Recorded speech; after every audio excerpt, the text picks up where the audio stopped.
Well, hi, this is Jay Arthur. And I don't know about you, I grew up in the 50s when they taught us how to spell using what's called the phonetic spelling strategy, where you try and parse out the words and sound it out and figure out how to spell it.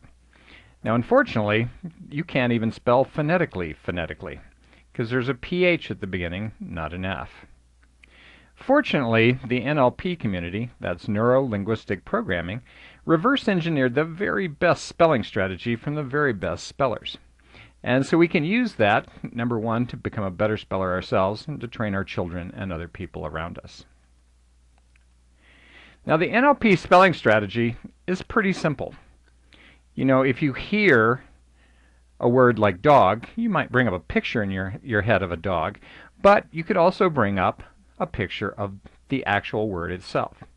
So first, you see the word dog, D-O-G. And then, looking at it, you're able to spell it in your mind's eye, forward, D-O-G, and backwards, G-O-D. And then you check inside and see if that feels like it's right or wrong. And so it's very much a visual strategy. It is not an auditory strategy to spell words. So let's start off with something simple like car.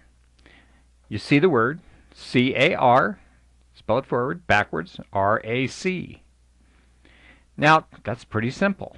And I invite you to learn how to practice with simple words first. What about cat? C-A-T, T-A-C.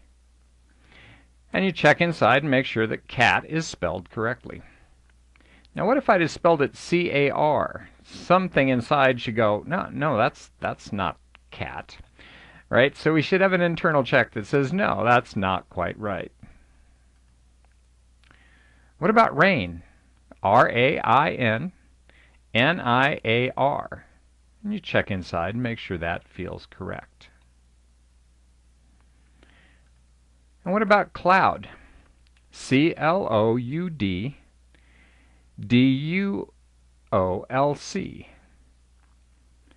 All right, now, I was trained as a phonetic speller, so sometimes this still challenges me. Try this one yourself. Thief.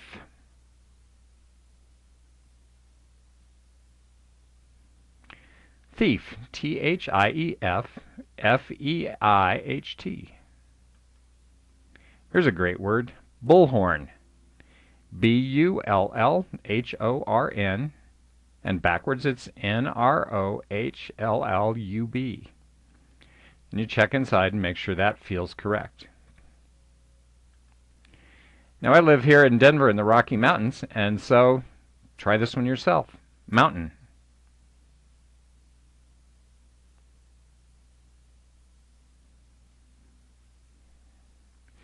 And so you can start from very simple words and start working your way up into longer, multiple syllable words. And your brain will get a handle on how to do this and start to do it all by its lonesome. It just needs a little practice. Here's leapfrog. L-E-A-P-F-R-O-G, backwards, G-O-R-F-P-A-E-L. Check inside, make sure that spells leapfrog. And so here's a word that always challenged me. Now, I'm not Presbyterian, but it's a tough word for me to spell with this kind of a strategy. So, P-R-E-S-B-Y-T-E-R-I-A-N. Backwards, N-A-I-R-E-T-Y-B-S-E-R-P, Presbyterian. So that's the NLP spelling strategy. First you see the word, spell it forward, and then backwards is the way that you guarantee that you're actually seeing the word in your mind's eye. And then check if it feels right or wrong. If it feels wrong, you're going to have to look it up or do something with it.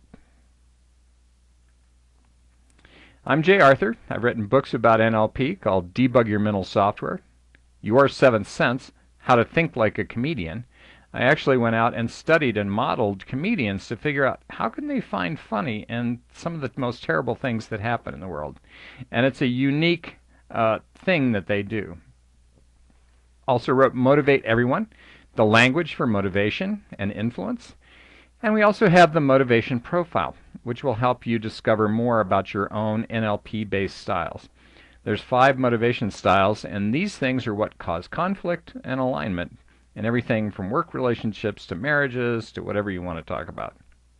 And it's probably one of the things that, having learned about it, actually saved my marriage, because my wife and I have very different strategies. So you can discover your motivation profile at www.motivateeveryone.com/NLP3style.html. Learn how to be a good speller and discover your motivation profile, and out of that I think you'll find it's a lot easier to get along in the world.